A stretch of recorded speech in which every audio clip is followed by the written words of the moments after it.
ভাতা মানে আমরা ফিরে আসার পর 12 মাস মানে 1 বছর নতুন কাজের ব্যবস্থা না হওয়া অবধি প্রতি মাসে তাদের 5,000 টাকা করে দেওয়া হবে। লেবার ডিপার্টমেন্ট হচ্ছে এটার ব্যাপারে নোডাল ডিপার্টমেন্ট। আমাদের উৎকর্ষ বাংলা আছে যেখানে স্কিল ট্রেনিং দেওয়া হয়। ফিরে আসা শ্রমিকদের মধ্যে আমরা দেখবো দক্ষতা কার কিভাবে আছে এবং যে দক্ষতা থাকে দরকার হলে আমরা তাদের আবার প্রশিক্ষণ দেবো, এই বিভিন্ন কাজে ইনভলভ করবো। এছাড়াও কর্মশ্রী প্রকল্প আমাদের আছে, এই শ্রমিকদেরও জব কার্ড দেওয়া হবে। কর্মশ্রী প্রকল্প যেটা 100 দিনের কাজ বন্ধ হওয়ার পরে আমরা চালু করেছি, মনে রাখবেন এর মধ্যেই আমরা 78 লক্ষ জব কার্ড হোল্ডারকে কাজ দিয়েছি এবং 91 কোটির বেশি ম্যান্ডেট তৈরি হয়েছে। রাজ্য সরকারের নিজের খরচায় 19,000 কোটি টাকা খরচ হয়েছে।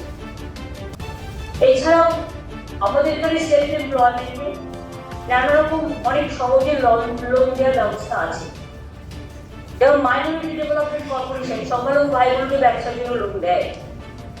SC ST OBC development corporation SC ST ওবিসিদের লোন দেয়। উদীয়মান স্বনির্ভর কর্মসংস্থান প্রকল্প লোন পাওয়া যায়। এই যোগগুলো তারা নিতে পারে। কেউ পরিযায়ী শ্রমিক আসলে প্রথমে যে কাজটা আমরা করবো তারাতে 5,000 টাকা দেবো, তাকে খাদ্যসাথী কার্ড বানিয়ে দেবো। এটা ডিএমদের বলা হয়েছে, বিডিও সমস্ত সিএসসি যে দায়িত্ব নিয়ে মনিটরিং করবে। এটা হাতে সঙ্গে সঙ্গে খাদ্যসাথী কার্ড, স্বাস্থ্যসাথী তার পরিবারের জন্য কার্ড। তাদের যদি নিজেদের বাড়ি থেকে ঠিক আছে, বাড়ি না থাকলে কমিউনিটি কিচেন সেন্টার এবং তাদের ছেলেমেয়েরা অর্ধেক পড়াশোনা অবস্থায় বছরে ফিরে আসছে, সুতরাং তাদের স্থানীয় যে সমস্ত স্কুলগুলো আছে গভর্নমেন্টের, এইসব স্কুলগুলোতে ভর্তির ব্যবস্থা করে দেওয়া যাতে বাচ্চাদের শিক্ষার কোনো প্রবলেম না হয়, ছেলে মেয়েদের পড়াশোনার সুবিধা এবং শিক্ষার ধারাবাহিকতা বজায় রাখার জন্য। এছাড়াও তারা অন্যান্য সরকারি প্রকল্প যেমন কন্যাশ্রী আছে, শিক্ষাশ্রী আছে, ঐক্যশ্রী আছে, মেধাশ্রীর মতো নানান স্কলারশিপের সুযোগ সুবিধাও পাবে। এই প্রকল্পের সুবিধা কারা পাবেন? বাংলায় যে 22,40,000 পরিযায়ী শ্রমিক ভারতবর্ষের অন্যান্য রাজ্য এবং বিদেশে কাজ করছে এবং যারা আমাদের পরিযায়ী শ্রমিক সংক্রান্ত যে পোর্টালে নাম নথিভুক্ত করেছে তারা এই সমস্ত সুবিধা পাবে। কিন্তু অনেকে আছে যারা হয়তো নাম নথিভুক্ত করেনি, তারা নথিভুক্ত করতে পারে। এটা অনলি বাংলার পরিযায়ী শ্রমিক যারা বাইরে আছে বা অন্যান্য রাজ্য থেকে কর্মসংস্থান হারিয়ে ফিরে আছে তাদের জন্য, তাদের নিজে পায়ে দাঁড়ানো। এটা অন্যান্যরা যারা আছে তারা নিতে পারে, কারণ তারা তো কাজ করছে অলরেডি। এবং লেবার ডিপার্টমেন্ট টোটাল ডিপার্টমেন্ট হিসেবে কাজ করবে এবং সর্বোপরি এটা সিএসসি কে মনিটরিং করবে। কিছুদিনের মধ্যেই যারা ফিরে এসেছে, যাদের আমরা যোগাযোগ করে বরকে বাংলাদেশে নিয়ে চলে গেছে, সেখান থেকে কোর্টে কেস করে বা অন্ধ্রপ্রদেশে বা ছত্তিশগড়ে বা হরিয়ানাতে বা দিল্লিতে বা রাজস্থান বিভিন্ন জায়গায় অত্যাচারিত হয়েছে, তাদের কোর্টে কেস করে অনেকে আমরা ছাড়িয়ে গেছি।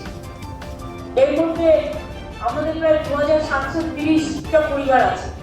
এটাকে যদি আপনি 4-5 জন করেও একটা পরিবারের সংখ্যা অনুযায়ী যোগ করেন, তাহলে মোট 10,000-এর বেশি লোক কিন্তু আমরা নিয়ে এসেছি অলরেডি। বাদ বাকি অনেকে নিজে আসছে, নিজেরাও এই পোর্টালে অ্যাপ্লাই করতে পারেন। এই পোর্টাল অনুযায়ী তারা প্রথমে সে নথিভুক্ত করবে। তাহলে ধরুন সমষ্টির নামে একটা পোর্টাল করে দেবে, হ্যাঁ সমষ্টির নামে একটা পোর্টাল করে তাহলে একটা আই কার্ডও দিয়ে দেবে। আই কার্ডের মেম্বার হিসেবে সে এই সুযোগ সুবিধাগুলো পাবে। আর যতক্ষণ পর্যন্ত এই কাজটা সম্পূর্ণ না হচ্ছে ততক্ষণ যারা ফিরে এসেছে তাদের হাতে 5,000 টাকা করে দেওয়া হবে, খাদ্যসাথী, স্বাস্থ্যসাথী এবং ছেলে মেয়েকে পড়াশোনার জন্য ভর্তি করার ব্যবস্থা। তারা যেন ইমিডিয়েট যোগাযোগ করে। আমাদের পরিযায়ী শ্রমিক ওয়েলফেয়ার বোর্ডও আছে, সেখানেও অ্যাপ্লাই করতে পারে তারা। তবু আমাদের যে পোর্টাল আছে পরিযায়ী শ্রমিক, সেখানেও অ্যাপ্লাই করতে পারে। এছাড়াও সমষ্টি আমরা একটা আলাদা পোর্টাল করবো যাতে তারা সমষ্টিতে এবং আমি ডিএম ভিডিওদেরও বলবো আসছিল, এই ধরনের যারা এসছে তাদের খবর রেখে প্রথম খবর নিয়ে, হ্যাঁ, তাদের আইডেন্টিফাই করে তাদের, এখন তো আমাদের পাড়া আমাদের সমাধান হচ্ছে, সুতরাং ওখানেও তারা নাম লেখাতে পারে, সেই নামগুলো সরাসরি আমাদের কাছে তুলে আসে। আর যেখানে অলরেডি হয়ে গেছে দেখ, তারা ভিডিও বানিয়ে দিতে পারে, আমরা নিয়ে নেবো, যেসব জায়গায় হয়ে গেছে সেখান থেকে আমরা পাবলিশ করছি। এইটা বলার জন্য আজকে মেনলি আজকে ক্যাবিনেটে এটা পাস হয়েছে, এই স্ক্রিনটা এসে news screen time to time মানুষকে সহযোগিতা করার জন্য, বিশেষ করে অসহায় মানুষ, অবহেলিত মানুষ, অত্যাচারিত মানুষ, যারা দুর্যোগের শিকার হন, ভোগের শিকার হন, তাদেরই সাহায্যগুলো করা হয়। কাজে এই স্কিমটা নেওয়া হয়েছে। আমি খুশি হব যদি আপনাদের মাধ্যমে এটা যদি সবাইকে একটু জানিয়ে দেন, তাহলে অন্তত তারা মানসিকভাবে একটু শান্তি পাবে এবং তারা একটু আশ্বস্ত হবে যে অন্তত আমরা মানবিকতার খাতির এবং তাদের জীবন জীবিকার খাতির তাদেরকে নিয়ে চিন্তা ভাবনা করছি এবং আমরা দিই। এগুলোই আজকে মেনে নিচ্ছি।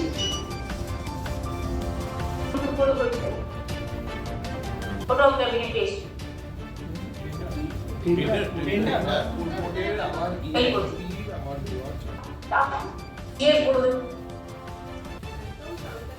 আমরা আপনারা জানেন আগে ক্যাবিনেট অ্যাপ্রুভ করেছিল কি আমরা আবার রিপিট করে অনুমোদন দিয়ে দিচ্ছি যাতে আমরা রিপিট করার প্রসেস শুরু করতে পারি। এখন আমরা আজকে ক্যাবিনেট অ্যাপ্রুভাল হওয়ার পরে আমরা এখন পেজ ফ্লোট করবো, আরেকটি ফ্লোট করবো, তারপরে যে প্রসেস থাকে সেই হিসাবে ওটাকে এগিয়ে নিয়ে যাবো। এটা থেকে নতুন কোনো কন্ডিশনস কিছু আসবে আগের বারের থেকে? প্লিজ, এটা আপনার জানা তো এখতিয়ার নয়, is absolutely technical matter, share করে দিয়েছে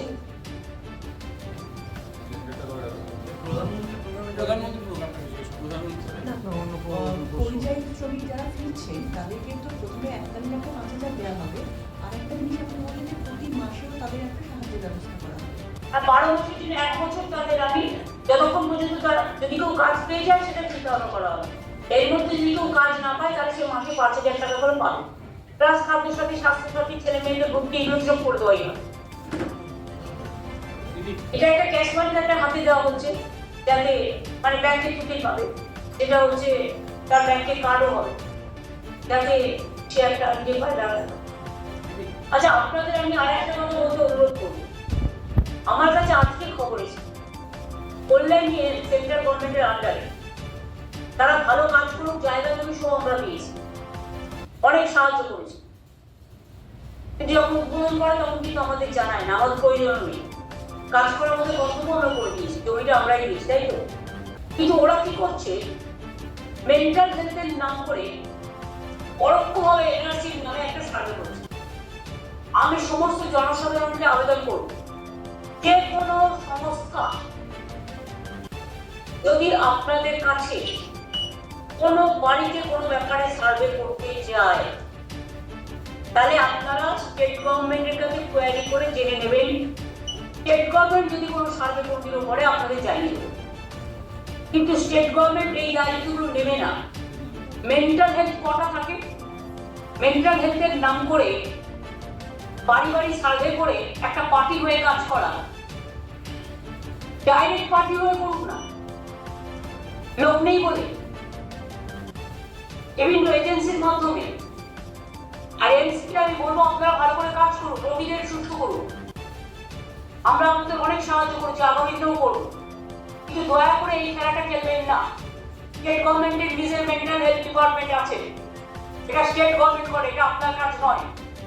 কাজে এটা কিন্তু পরোক্ষে অনেক এজেন্সি, অনেক সংস্থার নাম করে দিয়ে বাড়ি বাড়ি সার্ভে করছে আপনার ভোটার লিস্টের নাম বাদ দেওয়ার জন্য।